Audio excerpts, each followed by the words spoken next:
जी औज़ुबिल्लाहिमिनश्शैतानिर्रजीम बिस्मिल्लाहिर्रहमानिर्रहीम रब्बिश्रह ली सदरी वयस्सिर ली अमरी वहलुल उक़दतम मिन लिसानी यफ़क़हू क़ौली रब्बि ज़िदनी इल्मन रब्बि ज़िदनी इल्मन रब्बि ज़िदनी इल्मा। अल्लाह ताला की तौफ़ीक़ से हम आज हमारा लेक्चर नंबर 10 है और मिसकंसेप्शन जो है वो भी हमारा 10 है। और हमारा जो सेशन है वो मिसकंसेप्शन अबाउट इस्लाम से रिलेटेड चल रहा है कि इस्लाम के बारे में फैलाए हुए मुसलमानों की तरफ से या फिर कुफ़ार की तरफ से मुस्तशरिकीन की तरफ से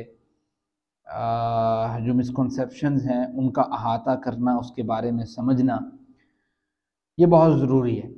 और स्पेशली इस दौर के अंदर, दौर हाज़िर के अंदर इस चीज़ की बहुत ज़रूरत है कि बाज़ औक़ात एक चीज़ इस्लाम के अंदर उसमें बड़ा रिलैक्स होता है, लेकिन हमारे इर्द गिर्द के लोग चाह रहे होते हैं कि तक़वा और वरा के एक पीक लेवल पे इंसान खड़ा हो और हलाल काम भी ना करने दें उसको हम, ठीक है। यानी हम उसे कहें कि भाई आप जो है ना वो इस लेवल पे होने चाहिए। हर एक शख्स की एक डिमांड होती है, एक एक जगह पे होता है ना वो। तो खैर आज का जो मिसकंसेप्शन है वो ये है कि लोगों ने ये चीज़ ज़हन में सोच रखी है कि इस्लाम जो है वो एंटरटेनमेंट के ख़िलाफ़ है। यानी इस्लाम ये चाहता है कि कोई शख्स भी जो है ना वो खुश मिजाजी के साथ अच्छे तरीके से बात करने में या थोड़ा बहुत खेल कूद में, ठीक है, इन्वॉल्व कोई भी शख्स है तो इस्लाम उसके ऑपोजिट खड़ा है। लोगों के जहन में ये बात जो है वो आ चुकी है। असल में इस मिसकॉन्सेप्शन को समझना बहुत ज़रूरी है और इस बात का अहाता करना कि आया इस्लाम कौन सी इंटरटेनमेंट से रोकता है और कौन सी इंटरटेनमेंट की इजाज़त देता है, या इस्लाम एंटरटेनमेंट से रोकता ही नहीं है, रोकता किस चीज़ से है फिर, ये चीज़ समझना बहुत ज़रूरी है। जब हमें ये समझ आ जाएगी तो फिर हमें पता लग जाएगा कि हमें अपनी पर्सनैलिटी को किस जगह पे रखना है और अपने बच्चों को हमने किस नहज के ऊपर, किस जो है ना वो लेवल के ऊपर उनकी तरबियत करनी है और कौन से पॉइंट्स रैशनली अक़ली नक़ली दलाइल के साथ उनके सामने रखने हैं कि बेटा ये चीज़ आपके लिए दुरुस्त है और ये चीज़ आपके लिए दुरुस्त नहीं है, ठीक है। मैं ये चाहता हूँ कि आज का सेशन थोड़ा-सा इस लिहाज से हो कि हम चंद एक अहादीस का अहाता करके फिर ज़रा मुद्दे पे आएँ और फिर आपके क्वेश्चंस मैं लेता हूँ। एंटरटेनमेंट से रिलेटेड, या जैसे मिसाल के तौर पे आपने कभी देखा होगा कि कोई शख्स अगर जिम में जा रहा है तो वो अगर ख़ास तौर पे अगर दीन से रिलेटेड है तो दूसरा शख्स फील करता है कि भाई आपका क्या काम है जिम पे जाना, मिसाल के तौर पे। इसी तरीके से एक शख्स कोई खेल है उसके अंदर इन्वॉल्व है तो उस वो अगर मिसाल के तौर पे दीन से अटैच है थोड़ा सा, तो उसके ऊपर और पाबंदी ज़माना या हमारे लोग ऐड करते हैं कि आप क्या कर रहे हैं इधर, ठीक है। या दीन के साथ अटैच थोड़ा सा भी बंदा, यानी कोई अगर नमाजी है तो वो भी, उसको भी रोक रहे होते हैं लोग कि भाई ये इतने तेरा काम नहीं है, इतने तो क्यों खड़ा है, ठीक है। हालांकि बाज़ औक़ात वो चीज़ जायज़ भी होती है, मुस्तहसिन भी होती है और उसकी कोई ममानत भी नहीं होती इस्लाम में। हमने ज़रा इस चीज़ को समझना है कि असल में इस्लाम का पर्सपेक्टिव इस बारे में है क्या। उस चीज़ को समझने के लिए आपको चंद एक अहादीस को पढ़ना पड़ेगा। अब वो मैं जल्दी से आपके सामने वो अहादीस रख देता हूँ। नंबर 1 हदीस। अब आपने ना तमाम खेल के तरीक़े, तमाम खेल, तमाम एंटरटेनमेंट, उसके इंस्ट्रूमेंट्स, आपके मोबाइल, आपके लैपटॉप, आपके टैब्स, डिफरेंट जितनी भी एंटरटेनमेंट जो आप कहते हैं ना कि यार ये मैं इंजॉय करना चाहता हूँ, मैं ये खेलना चाहता हूँ, ये करना चाहता हूँ, वो करना चाहता हूँ, मैं जिन अहादीस मुबारिका को आपके सामने रखना चाहता हूँ वो अहादीस मुबारिका को आप मद्देनजर रखते हुए पैरामीटर सेट कर सकते हैं कि असल में इस्लाम डिमांड किस चीज की करता है।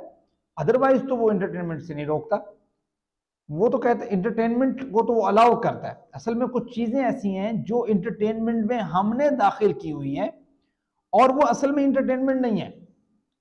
चले आए जरा बिस्मिल्लाहिर्रहमानिर्रहीम। पहली हदीस मुबारिका को आप जरा देखिएगा। ये तिरमिज़ी की हदीस है, हदीस नंबर 2317 है और इसके रावी जनाब अबू हुरैरा रज़ियल्लाहु ताला अन्हु हैं। फरमाते हैं कि नबी करीम सल्लल्लाहु अलैहि वसल्लम ने फरमाया, मिन हुस्निल इस्लाम, इस्लाम की खूबसूरती क्या है? इस्लाम की खूबसूरती ये है, अलमरउ तरकुहु माला यानीही, कि आदमी उन तमाम कामों को छोड़ दे जिसका कोई पर्पज ही नहीं है, मकसद ही नहीं है, फायदा ही नहीं है।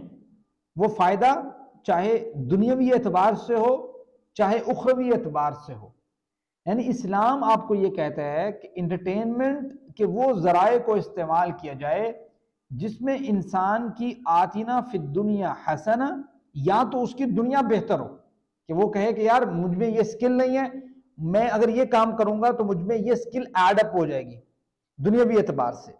उखरवी एतबार से मैं ये काम कर रहा हूं तो मैं चाहता हूं कि चले मेरी आखिरत बेहतर हो जाए। चूंकि दो ही पर्सपेक्टिव हो सकते हैं सोचने के, और दो ही तरीके से आपको पता है कि दुनिया में भी इस वक्त रैशनली जब भी बात की जाती है तो तब भी यही कहा जाता है कि यार आप कम से कम अपनी जिंदगी को बेहतर करें, आप अपने आप को उन कामों में इन्वॉल्व करें जो काम आपकी लाइफ को बेहतर करें, आपकी जिंदगी को बेहतर करें।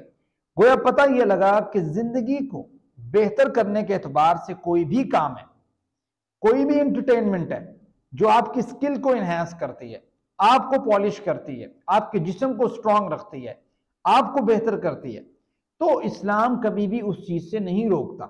इस्लाम उसको अप्रिशिएट करता है, लेकिन रोकता इस बात से है, उसको पसंद ये चीज नहीं है कि कोई शख्स अपने वक्त को, जैसे देखे ना, जिंदगी एक वक्त है, वल अस्र इन्नल इंसान लफी खुस्र। आपको पता है कि जब आपको पता हो कि आप एग्जामिनेशन हॉल में बैठे हुए हैं और आपका एक एक मिनट कीमती है और आप उस कीमती वक्त को लायानी कामों में ज़ाया कर दें, आप कभी क्या कर रहे हो, कभी क्या कर रहे हो, कभी क्या कर रहे हो, यानी आप पेपर के ऊपर तवज्जो नहीं कर रहे बिल्कुल भी, ठीक है, तो होता क्या है, आप उस तरीके से उसको अटेम्प्ट नहीं कर पाएंगे, उस तरीके से आप मार्क्स अचीव नहीं कर पाएंगे, उस तरीके से आप आउटपुट नहीं ले पाएंगे। इस्लामिक कॉन्सेप्ट तो यही है ना कि आपको कम से कम पता हो कि आपका इस जिंदगी का पर्पस क्या है। वैसे भी अगर आप गौर करें, हम में से बात अगर पता क्या होता है, एक बच्चा है या हम बड़े कोई भी आप में से, तो वो क्या कहता है, पहले मोबाइल पे लगा रहा 2-3 घंटे गुजर गए, फिर उसको साइड पे रखा, फिर टैब उठा लिया, टैब पे लगा रहा 2-3 घंटे गुजर गए, टैब को साइड पे कर दिया, लैपटॉप पे आ गया, लैपटॉप पे लगा रहा 2-3 घंटे लैपटॉप पे जो है ना वो कर दिए, टाइम लगा दिया, और उसके बाद फिर घर वालों को कहता है मम्मा, मम्मा कहते हैं हाँ जी क्या मसला है बेटा, मम्मा मेरा दिल नहीं लग रहा, ठीक है, मैं जो है ना वो बोर हो रहा हूँ, ठीक है। अब भाई ये मतलब ये कौन सा बोर है? अब मसला ये हुआ कि पता ये लगा कि आप जो ये जो काम कर रहे थे ना, ये इंटरटेनमेंट के लिए नहीं कर रहे थे, बात समझते हैं, ये आप अपने वक्त को जाया करने के लिए कर रहे थे जो आपने कर लिया। अब होगा क्या, देखें, जो बंदा अपना कोई पर्पज लेके बैठा होता है ना, तो वो अगर इंटरटेनमेंट चाहता है ना, तो उसकी इंटरटेनमेंट कैसी होती है? उसकी इंटरटेनमेंट ये होती है, अच्छा मैं यार काफी काम, एक काम कर लिया, इसको मैं ना छोड़ता हूँ, अब मैं थोड़ी सी इंटरटेनमेंट कर लेता हूँ, थोड़ा वर्जिश कर ली, या मैं थोड़ा बाहर से घूम आता हूँ, खाना शाना खा आता हूँ, इधर चले गया, कोई दूध शूध पी लिया, तो बस थोड़ा घूम फिर लिया, ठीक है। अगर शादीशुदा है, वाइफ को लिया साथ, थोड़ा सा एक चक्कर लगाया बाहर का, किसी पार्क में जाके बैठ गए, जो है ना थोड़ा सा कहीं ऑर्डर कर दिया, तो मतलब इस तरीके से वो, अब जब इंटरटेनमेंट जैसी उसकी खत्म होगी ना, फौरन से जिस बंदे का पर्पस होगा ना, वो अपने पर्पस की तरफ सोचेगा, यार वो मेरा काम हुआ नहीं हुआ, ये हुआ नहीं हुआ, वो करना है मैंने, ये करना है, वो करना। गोया जो थोड़ा विजनरी टाइप तबका है, या जो अपने आप को जिसने कोई पर्पस के साथ जोड़ा हुआ है, वो तबका हमेशा कोशिश ये करता है कि जैसी थोड़ी सी अगर उसको एंटरटेनमेंट की जरूरत होती है, हकीकत में होती है, इंसान थक जाता है, ठीक है, लेकिन उसके फौरन बाद जब वो उससे फारिग होता है तो उसको ज़हन में आ जाता है कि यार अब मैंने अपने पर्पस की तरफ फोकस करना है, इसको तो मैं एंटरटेनमेंट कह सकता हूं। लेकिन जो पहला आपको केस मैंने एड्रेस किया कि जिसमें इंटरटेनमेंट यानी 24 घंटे बंदा यही सोच रहा है इंटरटेनमेंट, तो ये इंटरटेनमेंट तो नहीं है, ये तो आप इंटरनेशनली भी, इंटरनेशनली से मेरी मुराद ये है कि तमाम अक़वाम आलम में जितने मज़ाहिब हैं या जितने लोग हैं, उनके साथ भी अगर आप बैठ जाएंगे ना, और उसमें से भी कोई अगर करीम तबका है या कोई दुनियावी एतबार से भी अगर कोई सोच परख रखने वाला है, तो वो भी कहेगा यार ये आप फजूल हरकतें कर रहे हैं, ठीक है। ये कोई मजहब की, मतलब रिलीजियस पॉइंट ऑफ व्यू से बात नहीं होगी कि कोई आपको ये कहेगा भाई ये रिलीजियस ने बाउंड की है, बल्कि ये आपको आपके वालिदैन, वो मुसलमान हैं, काफिर हैं, किसी मजहब से ताल्लुक रखते हैं, वो भी यही बात कहेंगे, वो बात कहेंगे कि भाई मसला ये है कि आप वक्त ज़ाया नहीं करें, ठीक है। हर वक्त एंटरटेनमेंट नहीं होती बेटा, इसका टाइम होता है, ठीक है। कुछ काम किए जाता है बाद में जो है ना उसके लिए। तो ये अगर किसी के ज़हन में एंटरटेनमेंट की डेफिनेशन है तो पता ये लगा कि वो डेफिनेशन ही गलत है। इस्लाम एंटरटेनमेंट के तो खिलाफ नहीं है। किसी के ज़हन में अगर 24 घंटे एंटरटेनमेंट है तो भाई नहीं। तो ये चीज़ पहली हदीस मुबारका को आप इस पर्सपेक्टिव से समझें कि नबी करीम सल्लल्लाहु अलैहि वसल्लम ने फरमाया कि मिन हुस्निल इस्लामी अल मरउ तर्कुहु मा ला यानी। इस्लाम का हुस्न ये है कि इंसान वो काम तर्क करे जो ला यानी है, जिसका कोई पर्पस नहीं है, फ़ायदा नहीं है, दुनियावी एतबार से फ़ायदा हो या उखरवी एतबार से फ़ायदा हो। कोशिश करनी चाहिए, काम वो करना चाहिए जिसका कुछ बेनिफिट हो, दुनियावी या उखरवी। अब जरा आगे बढ़े, एक और हदीस मुबारक देखते हैं। ये हदीस बुखारी में हदीस नंबर 5799 नंबर पर मौजूद है, या 5199 नंबर पर मौजूद है।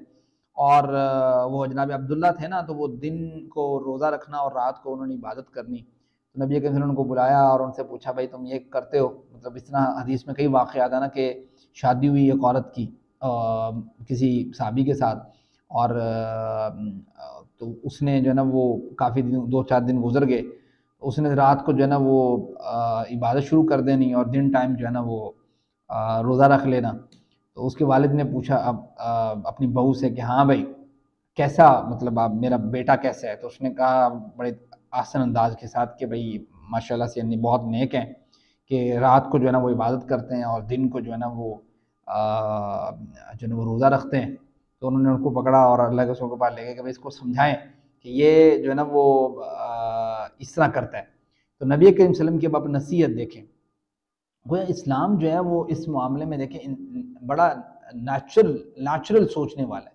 जो फितरत है ना इंसान की जो फितरत है उसके ऐन मुताबिक वो सजेस्ट करता है। ऐसा नहीं करता कि या तो बंदे को कहे चल भाई सारे लायानी काम करी जाता हूँ, ठीक है, और तेरा कोई पर्पज़ ऑफ लाइफ नहीं होना चाहिए, कोई दुनियावी अचीवमेंट्स नहीं होनी चाहिए, कोई उखरवी अचीवमेंट्स नहीं होनी चाहिए, ऐसा नहीं है। अब देखें हदीस मुबारक का कॉन्टेक्स्ट देखें।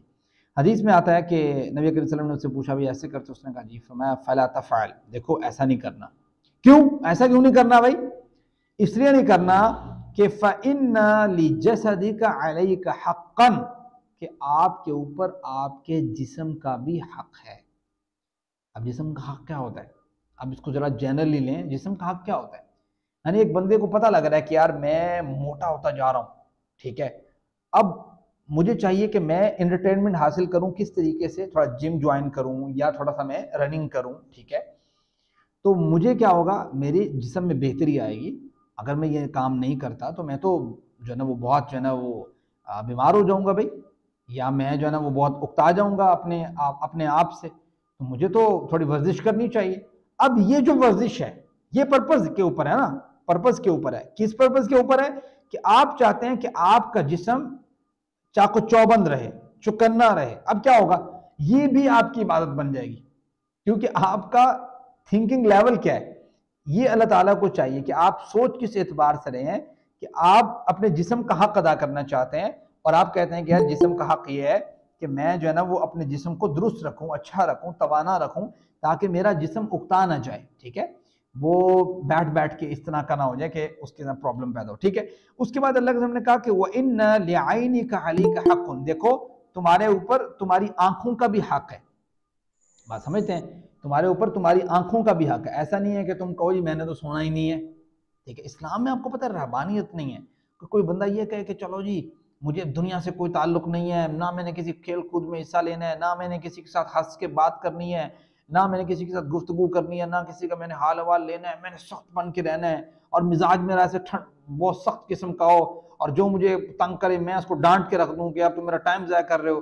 तो इस्लाम तो ये जो खौफनाक चेहरा है, इस्लाम तो इसकी कभी तलकीन नहीं करता।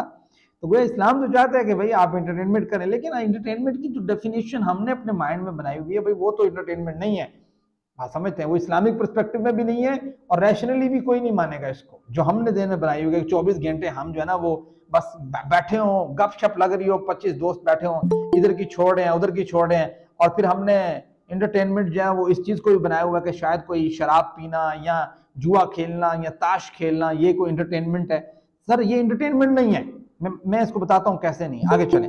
एक चीज़ तो आपके सामने आ गई ना जो मैंने बताई है आपको कि भाई मिन हुस्निल इस्लाम अल मरउ तरकुहु मा ला यानीही। और दूसरी चीज देखें, फ़इन्ना लिजसदिका हक़्क़न, तुम्हारे जिस्म का तुम पे हक है, व इन्ना लिअयनिका अलैका हक़्क़न, तुम्हारी आंख का तुम पे हक है, व इन्ना लिज़ौजिका अलैका हक़्क़न, तुम पे तुम्हारी बीवी का हक है। तो पता ये लगा कि इस्लाम कहता है कि भाई आपके जो दुनियावी एतबार से भी किसी के साथ कोई ताल्लुकात हैं, मामलात हैं, हर एक चीज का एक हक है। Limitation, with in limitation Islam allow all things, ठीक है, लेकिन विदाउट लिमिटेशंस इस्लाम रिस्ट्रिक्ट करता है, भाई आप ये काम नहीं करें। इससे नुकसान क्या होगा कि पर्पस ऑफ लाइफ नहीं रह जाएगा कोई आपका, ना आप दुनियावी कोई अचीवमेंट हासिल कर सकते हैं, ना उखरवी कोई अचीवमेंट हासिल कर सकते हैं। सो आतिना फिद दुनिया हसना और फिल आखिरति हसना के लिए इंसान चूंकि उसको तख्लीक ऐसा किया गया कि उसको छोड़ा हुआ है अल्लाह ताला ने कि चल भी जो मर्जी कर, आखिर में पूछूंगा। तो अब उसके लिए रिस्ट्रिक्शंस तो होनी चाहिए जिसपे उसका इम्तिहान हो कि जिसको कहा ना अल्लाह ताला ने कुरान करीम में चैप्टर नंबर 29 में और सूरत नंबर 67 में वर्स नंबर 2 में, अल्लज़ी खलक़ल मौत वल हयात लियब्लुवकुम अय्युकुम अहसनु अमला, कि भाई चेक कैसे होगा कि भाई तुम में से अब बेहतर अमल कौन करता है। आगे चलें, ये 2 हदीसें हो गई। तीसरी हदीस में इस एतबार से जो आपके सामने रखना चाहता हूँ वो अबू सईद खुदरी रज़ियल्लाहु ताला अन्हु की हदीस है। आप में से बहुत से लोग ये सोचते होंगे कि जब हम ऐसे दोस्तों के साथ बैठे हुए हैं, यार कभी सिगरेट भी पी लेनी चाहिए, कभी जो है ना वो थोड़ी सी जो है ना वो शराब भी पी लेनी चाहिए, कभी जो है ना वो जो है ना वो ये इंटरटेनमेंट समझता ना इन तमाम चीज़ों को, दैट इज़ एंटरटेनमेंट। कभी जो है ना वो जो है ना गाना और नाचना और इस टाइप से ये काम भी कर लेना चाहिए, दैट इज़ आल्सो एंटरटेनमेंट, ठीक है। अब ये जो चीज़ें में जो आप एंटरटेनमेंट समझ रहे हैं, तो आप मुझे बताएं कि इस एंटरटेनमेंट में आपकी अचीवमेंट्स क्या है, आपने क्या हासिल किया। आपकी जिस्म, इंसान दो ही चीज़ों का मजमूआ है ना, या तो जिस्म है उसका या रूह है। जिस्म की डेवलपमेंट क्या है और रूह की डेवलपमेंट क्या है, आपको सिर्फ ये चीज़ सोचनी है, इसके मुताबिक आप चलें। आप फील करेंगे यार तमाम चीज़ें जो है ना वो फेयर हैं, कोई इसमें मसला नहीं है। अब ये देखें कि नबी करीम सल्लल्लाहु अलैहि वसल्लम की एक हदीस मुबारक है जो इस चीज़ को बड़ा अच्छे तरीके से समझाती है कि जिसमें अल्लाह ने कहा ना, ला ज़ररा वला ज़िरारा, ठीक है, कि देखो भाई जिसको कुरान करीम ने कहा वला तुल्कू बियदीकुम इला तहलुका, अपने आप को हलाकत में डालना। कोई लोग ये समझते हैं कि शायद दैट इज़ एंटरटेनमेंट। आप में से कितने लोग ये बात कहते हैं कि मोटरसाइकिल एक पहिए पे चलाना एंटरटेनमेंट है? जी, कोई कहेगा? आप में से कोई है ऐसा जो कहे कि भाई मोटरसाइकिल को एक पहिए पे चलाना या गाड़ी को उसकी राइट साइड वाले 2 पहियों पे चलाना, that is also called entertainment? जी बोले हैं, कोई तो बोले। ये तो मोतियों में छलांग लगाने वाली बात हुई ना, हाँ, सब कहेंगे। अच्छा अच्छा, अगर वालिदैन है ना तो वालिदैन फौरन से कहेंगे। अब देखो ना, जब डेफिनेशन एंटरटेनमेंट की इख्तिलाफ आ रहा है उसमें और सारे कह रहे हैं, जो समझदार तबका है, जो वालिदैन का तबका है, वो कहेंगे sir it is not entertainment. समझते हैं? आप शराब के बारे में पूछेंगे समझदार तबके से तो वो फौरन कहेंगे दैट इज नॉट एंटरटेनमेंट। कोई सिगरेट नोशी करता है या इस तरह के कोई नशावर चीजों का इस्तेमाल करता है और वो समझते हैं दैट इज एंटरटेनमेंट, तो फौरन से जो मेच्योर तबका है वो कहेगा दैट इज नॉट एंटरटेनमेंट। बात समझते हैं? तो पता ये लगा कि जो एंटरटेनमेंट की डेफिनेशन हमने बना रखी है, इसी तरीके से अगर मिसाल के तौर पे एक बच्चा अपने दोस्तों के साथ 5 घंटे गुजार रहा है और ना उसको उसकी स्टडी का फायदा हो रहा है, ना उसकी फिजिकल हेल्थ का फायदा हो रहा है, ना उसकी इंटेलेक्ट का फायदा हो रहा है, तो फौरन से उसके वालिदैन एक्शन लेंगे और कहेंगे बेटा दैट इज नॉट एंटरटेनमेंट। बात समझते हैं? और इससे बच्चों ये कौन सा काम तुमने शुरू किया हुआ है? बात समझते हैं? तुम कोई प्रोडक्टिव काम करो, फौरन से उसके वालिदैन एक्शन लेंगे। पता ये लगा कि मेच्योर तबका जब सोचता है एंटरटेनमेंट के बारे में, फौरन से कहता है कि भाई आप अपनी जात को तकलीफ दें या अपनी जात से किसी और को तकलीफ दें, ला ज़ररा वला ज़िरारा, दोनों एतबार से जिसको लोगों ने इंटरटेनमेंट बना रखा है दैट इज नॉट एंटरटेनमेंट। बात समझते हैं? इसलिए आपको कम से कम या मुझे इस बात का समझना भी बहुत जरूरी है कि व्हाट इज एंटरटेनमेंट। एंटरटेनमेंट असल में है क्या? एंटरटेनमेंट ये है कि ऐसे काम करना जिससे इंसान के जिस्म या इंसान की रूह का फायदा हो और वो आपके नॉर्मल कामों से हट के हो, आपके हेल्दी कामों से हट के हो, आपकी जो कोर रिस्पॉन्सिबिलिटीज हैं उनसे हट के आपको ज्वाइन करना पड़े, दैट इज कॉल्ड एंटरटेनमेंट। समझते हैं? लेकिन वो भी आपके किसी पर्पज से खाली होगा तो मतलब ये वही होगा कि जिसमें नबी का मिन हुस्निल इस्लाम, भाई ठीक है गैर मुस्लिम तबका करे, लेकिन इस्लाम की तो खूबसूरती ये है कि अलमरु, बंदा जो है, तरकुहु माला यानी, ऐसे कामों को तर्क कर दे जिसका कोई फायदा ही नहीं है। भाई मुझे ताश का क्या फायदा है, मैं जो बैठ के 5 घंटे ताश खेलता रहूं, इधर फेंक उधर पत्ता फेंक, इधर पत्ता फेंक उधर पत्ता फेंक, मुझे क्या फायदा है उसका भाई? बात समझते हैं? मुझे तो उसका कोई इंटेलेक्ट का फायदा नहीं है, मुझे उसकी कोई जो ना वो मरबूत उसका सिस्टम समझ नहीं आती कि भाई मुझे कोई इसका फायदा। हाँ, किसी को ऐसा लगता है कि भाई मुझे इसका बड़ा फायदा है, तो अगर उसको लगता है कि भाई मेरा कोई दिमाग जो है ना वो एक्टिव हो गया है इससे खेलने से, भाई खेल ले, लेकिन इस चीज को ज़हन में रखे कि अगर उसको वाकई फायदा हो रहा है उससे किसी भी खेल से, फिजिकल एतबार से, इंटेलेक्ट के एतबार से, वेल एंड गुड, इस्लाम नहीं रोकता। इस्लाम रोकता किस चीज से, जो आप समझ चुके हैं। इस्लाम ये कहता है कि भाई ना आपके उस काम से किसी को तकलीफ हो और ना उस काम से आपको तकलीफ हो, यानी आपका भी नुकसान ना हो, किसी दूसरे का भी नुकसान ना हो, आप किसी लायानी मामलात में ना हो, आप अपने अपने जिस्म या अपने रूह के किसी न किसी मामले को जो है ना वो अपडेट करने के लिए खड़े हों, that is called entertainment. Sir एक क्वेश्चन है जी, आखिर में क्वेश्चन लेता हूं। एक और हदीस मुबारक देखें, चौथी हदीस मुबारक आज के लेक्चर की, वो ये है कि इब्ने माजा में 4168 नंबर हदीस है, जनाब अबू हुरैरा इसके रावी हैं, फरमाते हैं कि अल मुमिनुल कविय्यु खैरुम, मोमिन जो ताकतवर है वो ज्यादा बेहतर है, वो अहब्बु इलल्लाह, और अल्लाह के यहाँ ज्यादा महबूब है। किस मोमिन से? फरमाया कि मिनल मुमिन ज़ईफ, जो ज़ईफ बंदा है ना, ज़ईफ मोमिन है, उससे ज्यादा बेहतर है जो कवी बंदा है। यानी अगर आप जिम ज्वाइन करते हैं, आप किसी ऐसे खेल में शामिल होते हैं जिसमें आपकी जिस्म, आपकी बॉडी एक्टिव रहती है, प्रोएक्टिव रहती है, आप उसमें जो है ना वो अपने जो आपके फ़राइज़ हैं उसमें आप कोताही नहीं करते। फ़राइज़ जो है ना वो एक सबसे बड़ा फ़रीज़ा जो है वो नमाज की सूरत में है, आप उसकी कोताही नहीं करते। उसके नमाज के मामले में आपको इस बात का पता होना चाहिए कि मेरा भी ये लास्ट लेक्चर जो है वो जुमे का भी नमाज से रिलेटेड था, इंपॉर्टेंस ऑफ नमाज और फ़लसफ़ा जो है ना नमाज का, फ़िलासफ़ी ऑफ नमाज, तो वो उसमें भी यही बात जो है ना वो डिलीवर हुई है। पता ये लगा है कि नमाज जो है वो किस तरीके से आपकी ज़ात के ऊपर इफ़ेक्ट करती है और बताती है आपको कि आप जो है ना, इंसान चूँकि वो खुला हुआ है ना, इस बात को ज़हन में रखें, इंसान खुला हुआ है, आज़ाद है, और आज़ाद ऐसा है कि जो करना चाहता है कर सकता है। अब उसको या तो वो अल्लाह ताला के साथ जुड़ सकता है या वो शैतान के साथ जुड़ सकता है। अल्लाह ताला के साथ उसके रब्त को जो है ना वो उसके बाइंडिंग फोर्स को उसको जॉइंट में रखने के लिए अल्लाह ताला ने ये किया हुआ है कि वो 5 वक्त कम से कम 24 आवर में 5 वक्त कम से कम निकल के वहाँ से आए और आके नमाज पढ़े, थोड़ा सा रिलैक्स हो।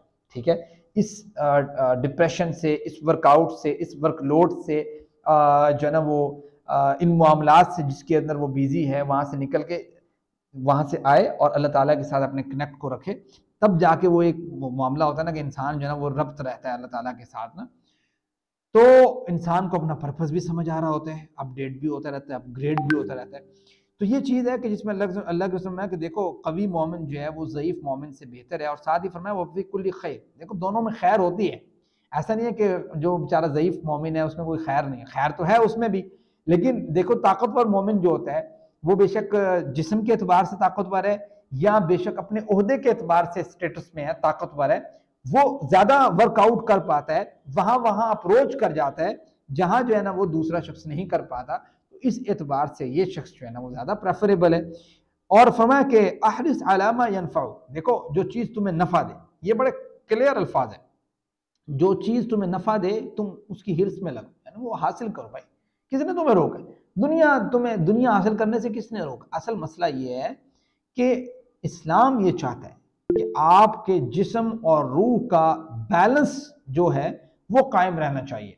और वो बैलेंस कैसे हो सकता है कि आपके जिस्म से रिलेटेड भी जो चीजें हैं उसमें आपकी थॉट विजनरी थॉट हो, यानी आप अगर अपने जिस्म को भी टाइम दे रहे हैं तो आपका पर्पज हो, आप अपने घर वालों को भी टाइम दे रहे हैं तो आपको पता हो दैट इज माई रिस्पॉन्सिबिलिटी, आप अपने बच्चों को भी टाइम दे रहे हैं तो आपके ज़हन में हो कि ये जो मैं टाइम दे रहा हूं अब मैंने इनकी तरबियत करनी है, समझ, दैट इज माई रिस्पॉन्सिबिलिटी। अच्छा मैंने अब बाहर जाना है, मिसाल के तौर पे मेरा दिल कर रहा है, काफी टाइम हो गया मैं बाहर नहीं घूमा फिरा, अब मैं ज़रा थोड़ा बाहर अल्लाह ताला की ज़मीन को भी देखूँ, अल्लाह ताला के पहाड़ों को भी देखूँ, अल्लाह ताला के सहराओं को भी देखूँ, अल्लाह ताला के यानी मैं एक्सप्लोर करूँ ताकि मेरा दिमाग थोड़ा और खुले, ठीक है, नेचर को मैं देखूँ और पर्पज़ इसको लेके आप जाते हैं, घूमते फिरते हैं, ये भी आपकी इबादत बन जाती है, बात समझते हैं। तो वो कह रहे होते हैं ना मौलवी साहब तोड़ा की कम है, इधर जानदा उधर जानदा, भाई यही तो लोगों को पता नहीं है, इसी को तो कहते हैं मिसकॉन्सेप्शन, ठीक है। भाई मसला ये है कि एक दीन वाला शख्स कोई भी अगर कोई दीन को समझता है या उसके ऊपर चल रहा है, वो उसको पूरा इख्तियार है कि वो इंटरटेनमेंट को ज्वाइन करे। वो जिम ज्वाइन करना चाहता है, वेल एंड गुड। वो अगर मिसाल के तौर पे किसी जो है ना वो ऐसे क्लब में जिसमें कोई इंगेजिंग कोई खेल है उसमें वो शामिल होता है, वो देखता है यार इसमें मेरी फिजिकल हेल्थ जो है वो बेहतर होती है, वेल एंड गुड। किसी ऐसे खेल में जो बेशक वो आप देखते हैं कि आपके जो है ना वो ऑनलाइन लैपटॉप से रिलेटेड है, मोबाइल से रिलेटेड है, जिसमें आपका इंटेलेक्ट इंक्रीज करता है, तो इस्लाम कहता है अप्रिशिएटेबल, बात समझते हैं। तो इसी तरीके से इंसान समझता है कि यार मैं जो अपनी रिस्पॉन्सिबिलिटीज काफी दिनों से अगर एक जगह पे अदा कर रहा हूं, अब मुझे चाहिए कि यार मैं किसी काम को चेंज करूं, किसी और पे राय में जाऊं। जैसे कहते हैं ना कि यार मैं 4 दिन से जो है ना वो सब्जी खा के और ये खा के मैं उकता सा गया हूं, अब मुझे कुछ और खाना है, ठीक है, या तो मुझे फास्ट फूड खाना है या मुझे जो है ना वो जरा आप जो है ना वो राइस बना के दें। तो ये इंसान की नेचर में शामिल है, इसको तो अल्लाह ताला ने कभी डिनाई नहीं किया। असल में मसला सारा ये है कि इस्लाम आपको डायरेक्शन देता है, इस्लाम आपको जो है ना वो एंगल देता है, इस्लाम आपको जो है ना वो पर्पस देता है। ये पर्पस जो है वो इंसान का चूंकि इख्तियार है ना हर काम करने का, कि उसको इख्तियार है अच्छा करे बुरा करे, ये जो पर्पस है, ये जो डायरेक्शन है जो कि अच्छी समत की तरफ है, जो इंसान को प्रोडक्टिव बनाने के लिए, जो इंसान के जिस्म को या उसकी रूह को बेहतर बनाने के लिए, ये डायरेक्शन असल में चुभती है इंसान को। जैसे कबाब खा रहे हो ना, कबाब खा रहे हो और कबाब आपको पता है कि इसमें हड्डी वाला कबाब तो होता नहीं है, असल में कबाब होता है जिसमें आप जो है ना वो मेहनत करके कीमा बना के और वो आप कबाब बनाते हैं, उसके बाद आप खाते हैं और आपके जहन में होता है कि यार इसमें हड्डी नहीं आनी चाहिए, ठीक है। यानी इंसान की फितरत ऐसी है जैसे कबाब के अंदर हड्डी नहीं होती है ना, उसके जहन में होता है कि यार ऐसी हो, मैंने कोई रोकन वाला ना होवे, ना मेरे अब्बा जान रोकन, ना मेरी अम्मी रोके, ठीक है, ना मेरे भरा रोकन, ना मेरी भैना, ठीक है, और ना मेरे उस्ताद, ठीक है, मुझे किसी काम से रोके ना। ये इंसान की असल में फितरत है, बात समझते हैं, क्योंकि इंसान को इख्तियार जो दिया अल्लाह ताला ने कि भाई अच्छा करो या बुरा करो। अब इस फितरत के ऊपर जब इस्लाम की रिस्ट्रिक्शन आती है, जिसको आप कबाब में हड्डी कह लें, तो वो जब आती है इंसान खाता है, ओह ये क्या हड्डी आ गई बीच में, या इसको साइड पे रखो, ठीक है। अब ये मसला जो है ये है तो इस तरह ही, यानी लिमिटेशंस में इंसान को रखना, इंसान थोड़ा सा मुश्किल तो फील करता है, लेकिन जब उसको बाज़ औक़ात पता लगता है कि इस मुश्किल के बाद आसानी है और इसके बाद जो है ना वो मेरे लिए असल जो घर है, ये चूंकि दारुल इम्तिहान है ना, और इसके बाद आपको पता है कि असल में दारुल जज़ा है जिसके अंदर इस इम्तिहान का बदला है। जब इंसान उसको देखेगा ना तो फिर इंसान को फील होगा कि यार ये रिस्ट्रिक्शन मेरे लिए कितनी अच्छी थी। और इंसान की ज़िंदगी का एक आयत मुबारका में जो अल्लाह ताला ने बड़े अच्छे तरीके से डिस्कस किया है, मैं वो आयत भी ज़रा ओपन करके आपको सुना देता हूँ, जिसमें अल्लाह ताला फरमाते हैं, सूरत हदीद की आयत है ना, जिसमें अल्लाह कहते हैं इअलमू अन्नमल हयातुद दुनिया लइबुन व लहव। ये आयत नंबर तकरीबन मेरे ख्याल से शायद जी ये आयत नंबर 20 है सूरत हदीद की ना। अल्लाह ताला कहते हैं, सूरत हदीद भी हमारी रिकॉर्ड है अल्हम्दुलिल्लाह, और इसको हम डिलीवर कर चुके हैं और ये भी चैनल के ऊपर मौजूद है, कोई इसको सुने, बहुत अच्छी है सूरत Hadid, one of the most important सूरत। अच्छा इसको ज़रा देखिए आयत को ना, इसमें अल्लाह ताला ने ना इंसान की ज़िंदगी के मराहिल बयान किए हैं। आप खुद फील करेंगे कि आप किसी न किसी मरहले में खड़े हैं, मैं किसी न किसी मरहले में खड़ा हूँ, ये बाय नेचर मरहला है, बात समझते हैं। इस पर इंसान का इख्तियार, इंसान का कि भाई मैनू ये तो मैं ये सोच रहा हूँ, भाई आपका सोचना हक है, क्योंकि आप उस नेचर पे खड़े हैं जिस पे आपको बनाया गया है। अब इस नेचर पे आप अपने आप को कितना प्रोडक्टिव बनाते हैं, कितना बदलते हैं, यही तो इम्तिहान है। अब जरा सुने, इअलमू अन्नमल हयातुद दुनिया, जान लो कि यकीनन ये दुनिया की जिंदगी क्या है, लाइबुन खेल है। तो ये इब्तदाई जिंदगी होती है इंसान की, खेल, और खेल में कोई ज्यादा खास एंटरटेनमेंट शामिल नहीं होती ना, खेल खेल होता है, यानी उसमें क्या होता है, उसमें बंदे को भी नहीं पता होता क्या मतलब कोई पर्पज है इसका, खेल रहा हूँ नहीं खेल रहा, बस लगा हुआ है, खिलौना है, इधर फेंक उधर फेंक, उसका कोई मकसद नहीं है ना, कोई समझ बूझ नहीं है, बस खेल है, आप समझते हैं। तो वो बच्चा जब छोटा होता है ना, वो लाइव ही कर रहा होता है, खेल ही रहा होता है, उसको कुछ नहीं पता होता क्या हो रहा है क्या नहीं हो रहा, उसको ये भी नहीं पता होता ये सही है गलत है, बस जो चल रहा है वो हो रहा है। ये इंसान की जिंदगी होती है इब्तदाई तौर पे।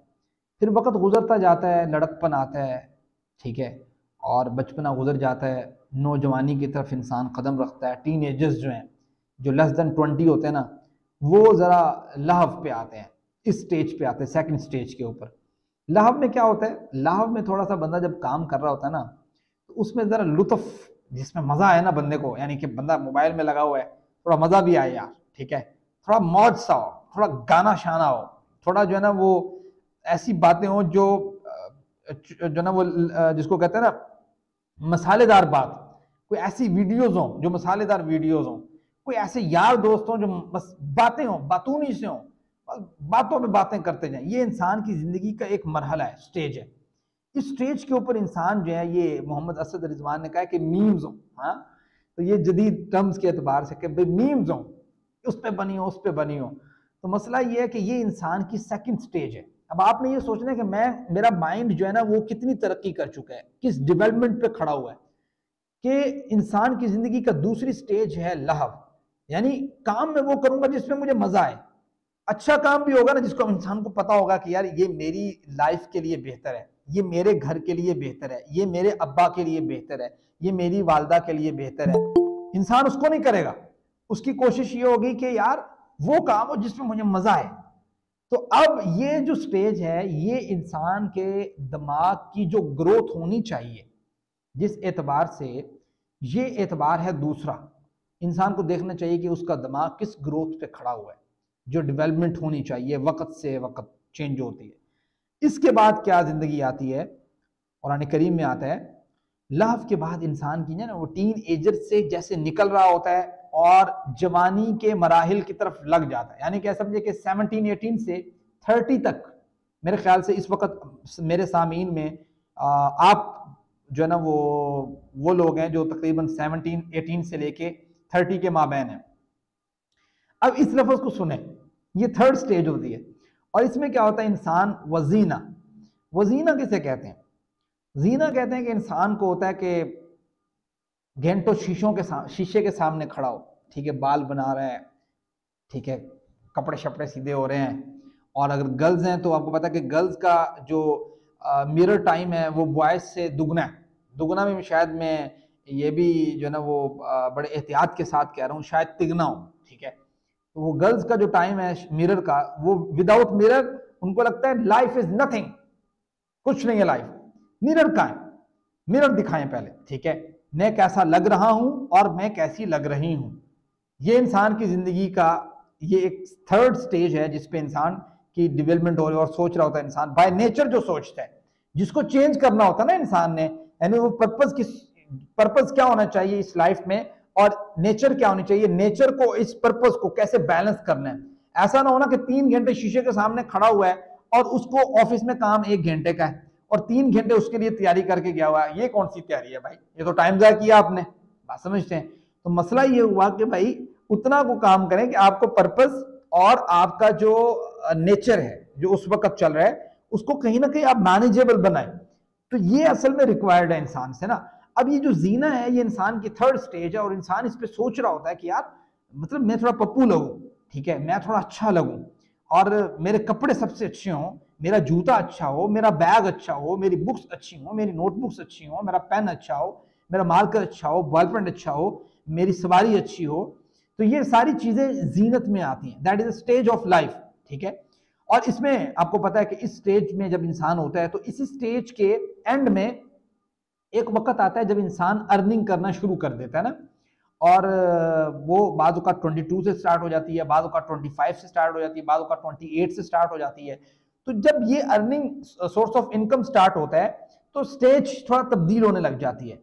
और तब्दील क्या होती है, और बहुतों की उसमें शादी भी हो जाती है, ब्याह भी हो जाता है, और एक नेक्स्ट स्टेज पे इंसान चले जाता है। और उस वक्त क्या चीज़ आती है, कुरान में आता है वतफाखुरुम बैनकुम, अब ये वो स्टेज है कि जिसमें इंसान जो है वो अपनी अर्निंग, अपना पैसा खुद डेवलप करने लग गया है, कमाने लग गया है।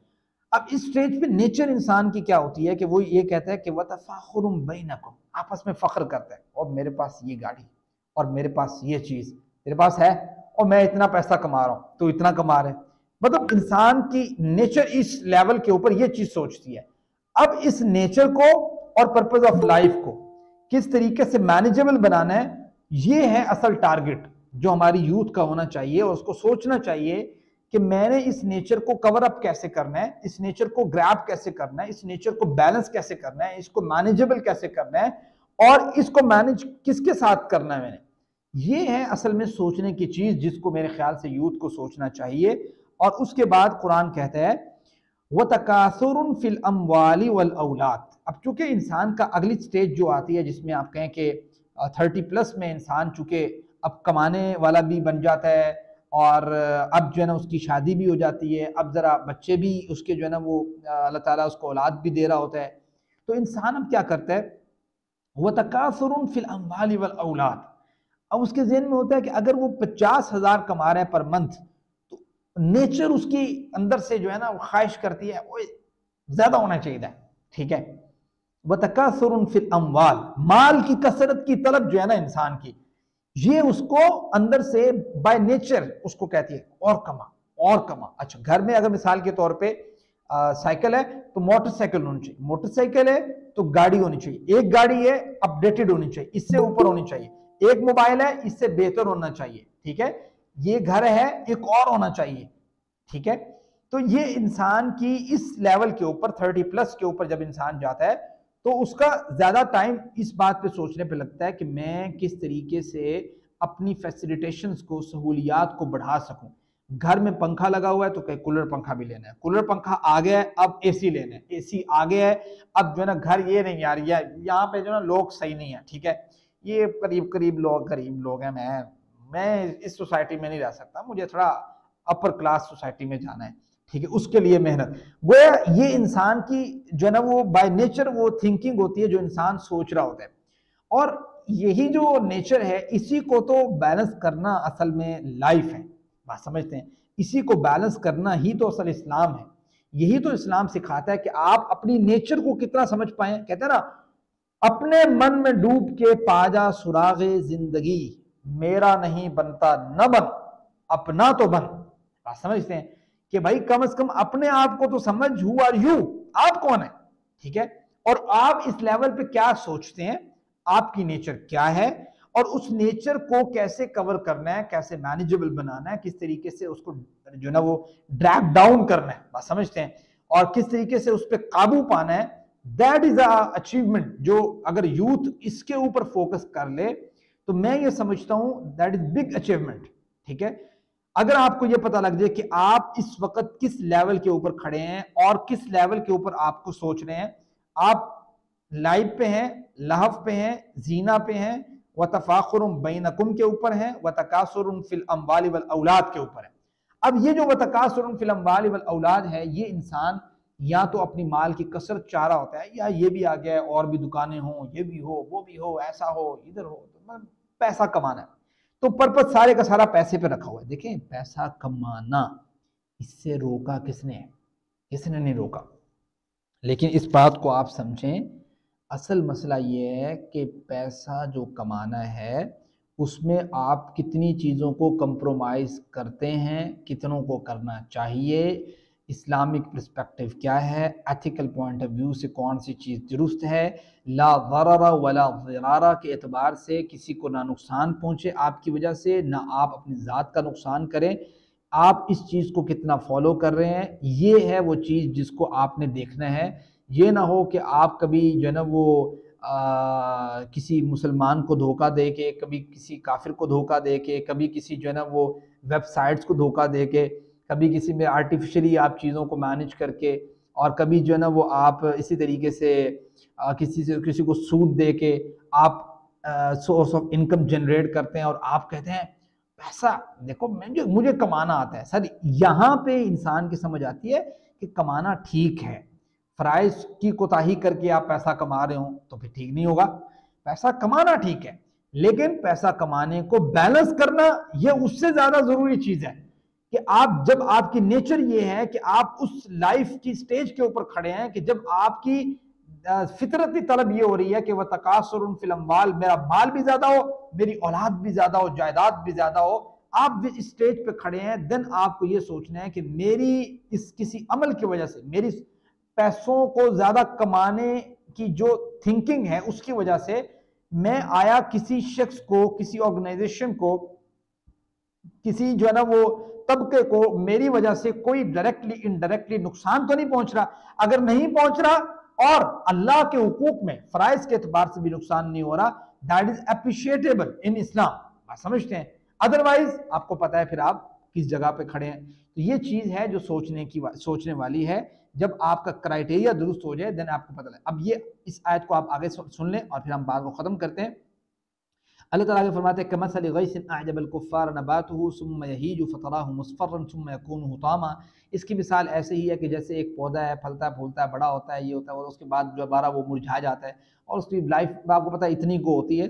तो असल चीज़ ये है कि आखिरत में, वफिल आखिरत अज़ाबुन शदीद, अगर इंसान मैनेज नहीं करता चीज़ों को तो आखिरत का अज़ाब बहुत सख्त है। इस चीज़ को समझ लें। व मग़फ़िरतुम मिनल्लाहि व रिज़वान, अगर किसी शख्स को अकल आ जाती है, दानाई आ जाती है और वो अल्लाह ताला से गुनाहों की माफ़ी तलब कर लेता है, गुज़िश्ता और अपनी अगली ज़िंदगी को दुरुस्त कर लेता है, तो अल्लाह ताला जो है ना वो मुआफ़ करने वाला भी है। लेकिन इस बात को याद रखें, वमल हयातुद दुनिया इल्ला मताउल गुरूर, जो दुनिया की ज़िंदगी है ये सिवाय धोखे के कुछ नहीं है। इंसान को बाज़ वक़्त फ़ील तो होता है कि यार जो है ना वो थोड़ा सा मुझे ज़ेब ज़ीनत बहुत अच्छी होनी चाहिए। आपको पता है ज़ीनत को इख्तियार करना एप्रिशिएटेबल है, आपको इस बात का भी पता होना चाहिए, जिसमें नबी कहते हैं इन्नल्लाह जमीलुन युहिब्बुल जमाल। देखो अल्लाह ताला खूबसूरत है। साहबी ने कहा ना अल्लाह के रसूल क्या ये अच्छे कपड़े और अच्छे जूते पहनना ये भी क्या जो है ना वो तकब्बुर में आता है? ये कहना नहीं नहीं भाई ये कैसी बात कर दी, तकब्बुर में ये कैसे आता है? ये तकब्बुर में नहीं आता, ये तो इन्नल्लाह जमीलुन, अल्लाह ताला खूबसूरत है। वो तो खूबसूरती को पसंद करता है कि इंसान साफ सुथरा लिबास पहना हो, ठीक है, अच्छे साफ नहाया हुआ हो, साफ सुथरा रहे। ये तो अप्रिशिएट करने के काबिल है उस शख्स को जो ये इतना साफ सुथरा बन के रहता है। तो ये तो मसला नहीं है, लेकिन मकसद ही ये बना लेना ये असल मसला है। उसके बाद आगे चलें, व तफाखुरुम बैनकुम, फ़ख्र करना चीज़ों में कि मैं ये हूँ वो ऐसे है। देखें आप कोशिश करना अच्छा जो है ना वो अच्छा सोर्स ऑफ इनकम जनरेट करना अप्रिशिएटेबल है, लेकिन उसकी वजह से किसी को नुकसान पहुँचना, किसी को नीचा समझना, किसी को हीच समझना, अपने साथियों को, अपने दोस्तों को, अपने अजीज़ो अकारिब को, अपने रिश्तेदारों को समझना ये तो कख के नहीं है, ये फलां है, हम इनसे मांग के खाते हैं, उससे मांग के खाते हैं, हर वक्त ऊंचा नीचा समझना, ठीक है। और वो आपके दिल में जो तकब्बुर पैदा होता है जो आपको बाकी सारे रिश्तों से बेताल्लुक़ कर देता है, ला ताल्लुक़ कर देता है, ये असल में चीज़ है जिसको आपने समझना है लाइफ में। और उसके बाद फिर वो अगली चीज़ आती है कि जिसमें आता है ना कि भाई अपने माल की कसरत और अपनी औलाद की कसरत जो ना इंसान आगे बढ़ता जाए और वो दूसरों को नुकसान पहुंचाता जाए, तो ये तो काबिल कबूल एक्सेप्टेबल नहीं है। एक्सेप्टेबल क्या है कि आप कहीं ना कहीं इसको मैनेज करें। अब इससे अगली आयत जो है ना वो देख लें और बात खत्म करते हैं। इसलिए अल्लाह ताला ने कहा साबिकू इला मगफिरतिन मिर रब्बिकुम। देखो भाई सबकत लेके जानी है ना तो पर्पज आपका क्लैरिटी के साथ यही होना चाहिए कि आप आगे बढ़ो, उस जन्नत की तरफ सबकत लेके जाओ जो जन्नत अर्दुहा का अर्द समाई वल अर्द, जिसकी जो है ना वो चौड़ाई लंबाई इतनी है जितनी जो है ना वो चौड़ाई जो है वो आसमान ज़मीन की है। उइद्दत लिल्लज़ीना आमनू बिल्लाहि व रसूलिही, तैयार की गई है उन लोगों के लिए जो ईमान लेके आए अल्लाह पर, उसके रसूलों पर। ज़ालिका फ़ज़लुल्लाहि युती मन यशा वल्लाहु ज़ुल फ़ज़लिल अज़ीम। तो आई थिंक ये आप जो इस्लामिक पर्सपेक्टिव है किसी चीज़ को समझने के लिहाज से, इंसान की नेचर कहाँ पे खड़ी होती है, वो क्या डिमांड करती है, वो कितनी इंटरटेनमेंट को डिमांड करती है, कौन सी इंटरटेनमेंट में जाना चाहिए, कौन सी इंटरटेनमेंट जो है ना वो ठीक नहीं है, वो तमाम इंटरटेनमेंट दुरुस्त हैं जो इंसान के जिस्म की जो है ना वो किसी अचीवमेंट में या इंसान के जो है ना वो रूह की अचीवमेंट में जो है ना वो एक्शंस लिए जाएं। उसके अलावा जो एंटरटेनमेंट हमने उसकी डेफिनेशन बना रखी है और हम उसको समझते हैं एंटरटेनमेंट, और मेच्योर तबका दुनिया का ही वो कहता है यार ये तो आप फजूल काम कर रहे हैं ज़िंदगी का, तो वो एंटरटेनमेंट नहीं है, आप समझते हैं। उससे बचना हर मुमकिन ज़रूरी है। बाकी इंसान अपने जो ना वो बॉडी के लिए और रूह के लिए जो कुछ कर सकता है वो करे। वही इस्लाम, असल में इस्लाम इसी चीज़ का नाम है कि वो दीन और दुनिया दोनों को लेके चलता है, और इस्लाम इसीलिए इस लिहाज से जो है ना वो कुल्ली दीन है कि जिसमें दुनिया को माइनस नहीं किया गया बल्कि दुनिया को इंक्लूड किया गया, that is a part of life. ठीक है, इसको भी आपने चलाना है। डायरेक्शन जब दुरुस्त हो जाए तो आपके दुनिया के काम भी आपके नेकी के काम है, दुनिया के काम भी आपके अच्छे काम। आप अपने जिस्म को बेहतर करने के लिए कोई काम करते हैं, ठीक है, उसको एक्टिव रखने के लिए, इंटेलेक्ट को एक्टिव रखने के लिए कोई काम करते हैं, और अगर आपकी डायरेक्शन दुरुस्त है तो ये भी सवाब का काम है। और अगर आपकी डायरेक्शन गलत है, ठीक है, और आप उससे जो है ना वो जो मैंने आपको चीज़ें बताई हैं वो नुकसानात कर रहे हैं, तो उसमें फिर जो है ना वो ज़ाहिरी बात है वो दुनियावी एतबार से भी गलत है और उखरवी एतबार से भी गलत है। उम्मीद है कि आप जो है ना वो इस्लामिक पर्सपेक्टिव को इस एतबार से समझ चुके होंगे। फिर भी अगर किसी का कोई क्वेश्चन है, किसी को कोई बात पूछनी हो इस एतबार से, तो वो अपना हैंड रेज कर सकता है और पूछ सकता है। जी वर्दा। सर मेरा क्वेश्चन था कि आपने कहा इंसान अपने इंटरटेनमेंट के लिए जो मर्जी कर सकता है, ठीक है, लेकिन यहाँ हमारे जो है ना मर्द जो है वो कहीं भी जा सकता है, औरत का नाम पड़ता है, औरत को जो है ना वो घर में रहना चाहिए, औरत को कहीं नहीं जाना चाहिए। तो ये भी तो इस्लाम में नहीं है ना, इसके औरत को कहीं भी नहीं बिल्कुल जाना आपकी चाहिए, औरत आप घूमने वर्दा, फिरने मैं बात कहीं आपकी नहीं जा समझ चुका सकती। हूँ, आपकी बात समझ चुका हूँ। मैं समझता हूँ कि ये जो लोगों ने ये चीज़ ज़हन में बना रखी है कि शायद औरत का बाहर निकलना बहुत जो है ना वो ऐसा है वैसा है। देखें, किसी पर्पज़ के लिए जाना, ये तो आप पहले क्लैरिटी के साथ समझ लें कि मर्द का जिस एतबार से बाहर जाना और औरत का उस एतबार से बाहर जाना दोनों बराबर तो नहीं है। लेकिन मर्द का अपनी बीवी का इस एतबार से या अपने घर वालों का इस एतबार से ख्याल रखना बहुत ज़रूरी है कि जब एक शख्स घर में रहता है ना, तो एक वक्त के बाद वो उकता सा जाता है, उसको आउटिंग चाहिए होती है। आपने नबी करीम सल्लल्लाहु अलैहि वसल्लम का वो वाक़या भी पढ़ा होगा कि जनाबे आयशा रज़ियल्लाहु ताला अन्हा को अपनी चादर में छुपा के यहाँ पे उनका चेहरा मुबारक नजर आ रहा था और उनको खेल दिखा रहे थे, उन लोगों का जो मस्जिद में खेल रहे थे ना, उनका खेल दिखा रहे थे अल्लाह के वसल्लम अपनी बीवी को। और आप में से आपको कभी याद है कि आपके वालिदैन में से या आपके अजीज़ो क़ारिब में से कभी किसी ने अपनी बीवी के साथ जो है ना वो रनिंग की हो? किसी के ज़हन में है? सर ये वाकया सुना दे, ये मैंने नहीं सुना हुआ। हाँ, तो मतलब आप देखें कि नबी करीम सल्लल्लाहु अलैहि वसल्लम ने जनाब आयशा रज़ियल्लाहु ताला अन्हा के साथ रनिंग की, भागे हैं, दौड़े हैं, बाहर ही दौड़े थे ना भाई, घर में दौड़ रहे थे, बाहर दौड़े थे ना।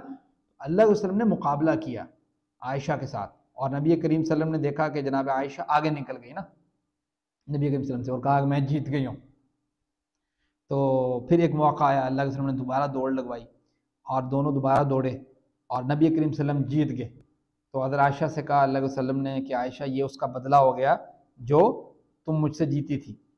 तो आपको इस वाक़ये से क्या समझ आती है कि क्या औरत का जो है ना वो हर टाइम घर रहना बेहतर है? भाई ऐसा नहीं है। देखें, जब इंसान का एक वक़्त गुज़र जाता है घर के अंदर, आप जो है ना वो वाक़ई फ़ील करते हैं, एक मतलब बोरिंग सी फ़ील कर रहे होते हैं, आप थोड़ा उकताहट सी फ़ील कर रहे होते हैं घर में रह के। तो उस वक़्त मैं तो रिकमेंड करता हूँ इस बात को कि जब कभी मौका मिले मर्द हज़रात को, घर वालों को, वालिदैन को, वालिदा को, बहन भाइयों को, बीवी को, बच्चों को साथ लेके थोड़ी आउटिंग करनी चाहिए, ठीक है?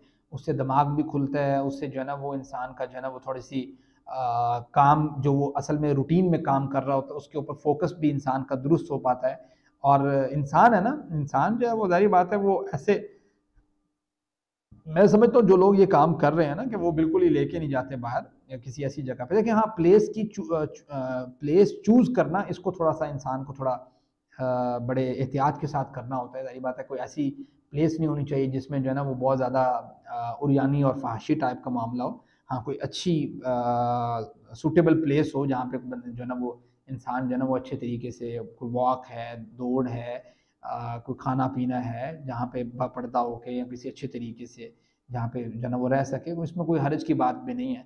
तो ये इस एतबार से मैं आपका वर्दा का क्वेश्चन बहुत अच्छा है। तो जो लोग सुन रहे हैं मेरे ख्याल से इस चीज़ को अपने माइंड में रखें। जी, किसी और का कोई क्वेश्चन है? सर और एक और भी प्रश्न था कि फॉर एग्जाम्पल मतलब एक औरत जो है वो कहीं भी जा सकता है, ये तो ठीक है आपने क्लियर कर दिया कि कोई जगह अच्छी हो। तो अब एक औरत जो है वो क्या बिजनेस नहीं कर सकती? मैंने ना कुछ दिन पहले किसी से बात की तो हमारे फैमिली में से किसी ने कहा कि औरत को तो अल्लाह ताला ने इसलिए पैदा ही नहीं किया, औरत का नाम ही पड़ता है, तो वो क्या वो इस तरह बिजनेस नहीं कर सकती, वो कुछ भी नहीं कर सकती? तो ये आप देखिए पिछला मेरे ख्याल से हमारा लेक्चर हुआ था शायद, या उससे पिछला लेक्चर था जो इस्लाम में औरतों की तालीम से रिलेटेड था।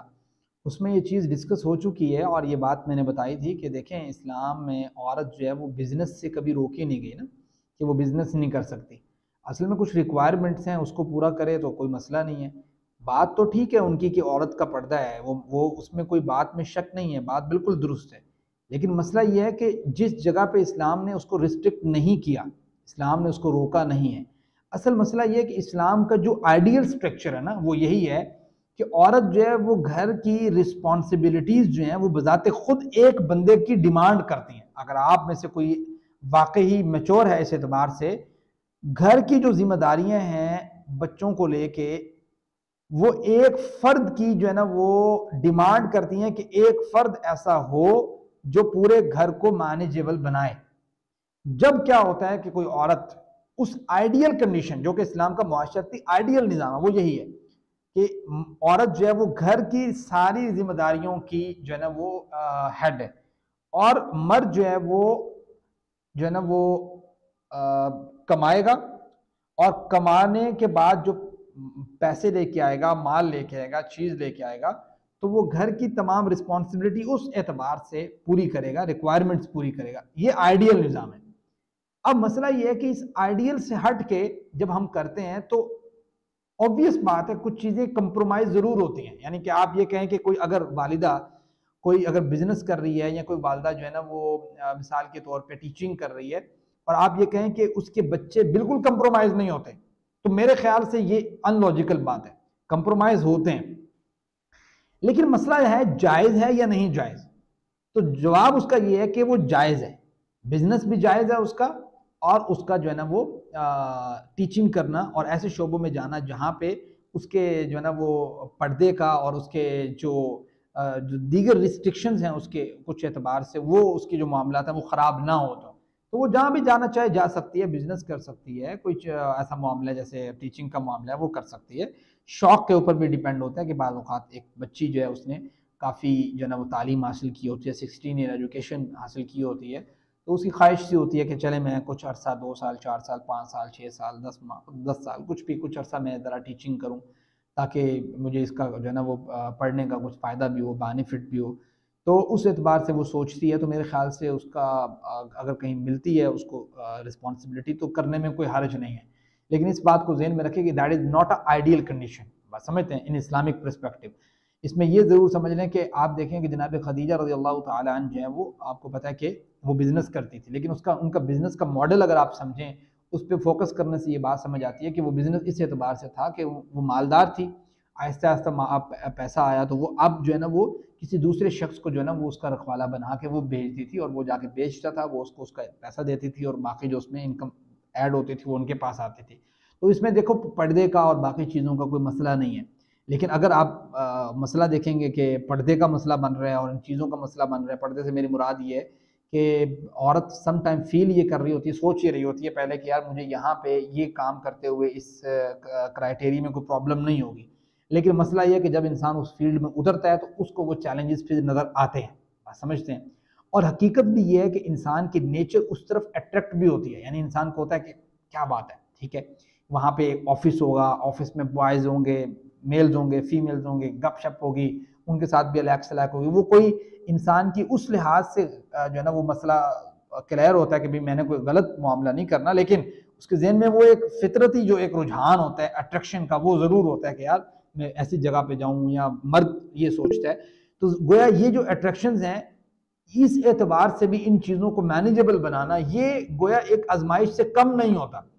तो अगर मैं इसको कंक्लूड करता हूँ, इसकी कंक्लूजन ये है कि आइडियली ये चीज़ जो है वो ऐसे है कि औरत जो है वो घर के मामलात को ओवरऑल देखे और मर्द जो है वो बाहर के मामलात को देखे, आइडियली माशरती सिस्टम ऑफ इस्लाम जो है।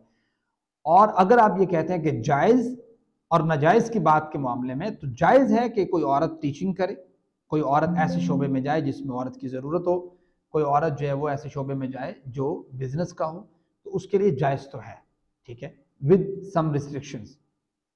जी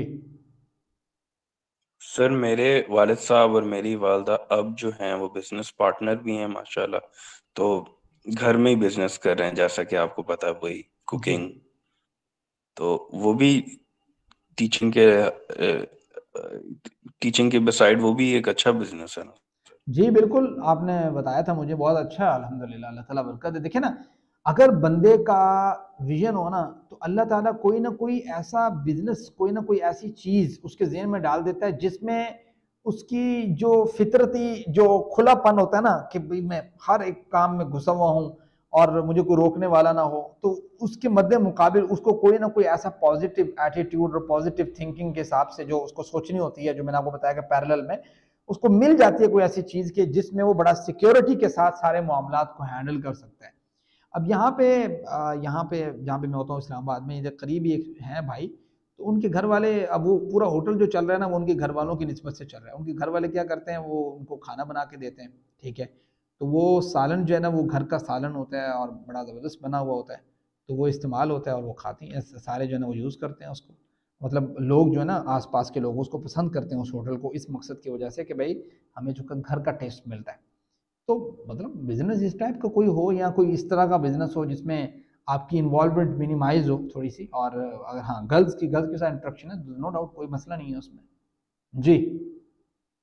अच्छा, ये गर्ल्स बाल का भी ये सोच रहे होते हैं कि गर्ल्स के साथ इंटरेक्शन ही रोकी गई है, भाई बॉयज़ की गर्ल्स के साथ भी, गर्ल्स की बॉयज़ के साथ सिर्फ नहीं रोकी गई, बॉयज़ की गर्ल्स के साथ भी रोकी गई इंटरेक्शन, कि मिनिमाइज हो, कम से कम हो, ठीक है। हाँ, मैं तो जाहिर बात है, मिनिमम होगी तो आप बचाव के साथ जो है ना वो रह लेंगे। मैक्सिमाइज हो जाएगी जब, तो फिर प्रॉब्लम क्रिएट होते रहते हैं ना, आजमाइश बढ़ जाती है इंसान की, तो इंसान फिर जो है ना वो शैतान भी उसके ऊपर पूरे का पूरा अपनी फौज के साथ हमलावर होता है, और इंसान बाज़ औक़ात बहक भी जाता है, गलत रास्ते की तरफ भी निकल जाता है। तो जितना बचाव हो सके उतना करना चाहिए, बाकी जायज़ तो है ये काम। जी। किसी और का कोई क्वेश्चन है जी?